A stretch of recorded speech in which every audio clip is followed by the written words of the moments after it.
ನಮಸ್ತೆ ಕರುನಾಡು, ನಾನು ನಿಮ್ಮ ಪ್ರೀತಿಯ ಕನ್ನಡದ ಹುಡುಗಿ. ಇದು ನನ್ನ 7th ಮಿನಿ ವ್ಲಾಗ್. ಇನ್ನು ನನ್ನ ಚಾನಲ್ಗೆ ಯಾರು ಸಬ್ಸ್ಕ್ರೈಬ್ ಮಾಡಿಲ್ವೋ ಬೇಗ ಬೇಗ ಹೋಗಿ ಸಬ್ಸ್ಕ್ರೈಬ್ ಮಾಡ್ಕೊಳ್ಳಿ.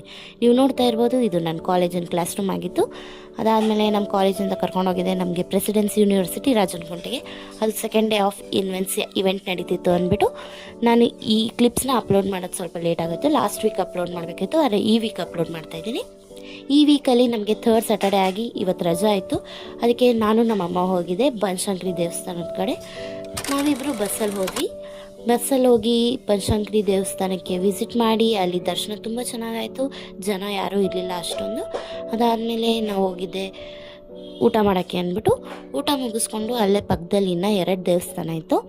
ಅಲ್ಲಿ 2 ದೇವ್ರಿಗೂ ಕೈ ಮುಗ್ದು ನಾನು ನಮ್ಮಮ್ಮ ವಾಪಸ್ ಮನೆ ಕಡೆ ಬಂದ್ವಿ. ನಮ್ಮಪ್ಪ ನಮಗೆ ಅಂತ ತಂದಿಕ್ಕಿದ್ದೆ ತಾಳೆ ಹಣ್ಣು ತಂದಿಕ್ಕಿತ್ತು. ಅದನ್ನು ತಿಂದಾದಮೇಲೆ ನಮ್ಮ ಅಮ್ಮನಿಗೆ ಫೇವ್ರೆಟ್ ಮೈಸೂರು ಪಾಕ್ ತಂದಿಕ್ಕಿತ್ತು. ಮೈಸೂರು ಪಾಕ್ ತಿಂದಾದಮೇಲೆ ನೈಟಾಗಿ ನಮಗೆ ಅಂತ ಚಪಾತಿ ಮತ್ತು ಬೆಂಡೆಕಾಯಿ ಪಲ್ಯ ಮಾಡಬೇಕು ಅಂತ ಬೆಂಡೆಕಾಯಿ ಕಟ್ ಮಾಡ್ಕೊಂಡು ಇಟ್ಕೊಂಡಿದ್ರು. Thank you for watching. Bye.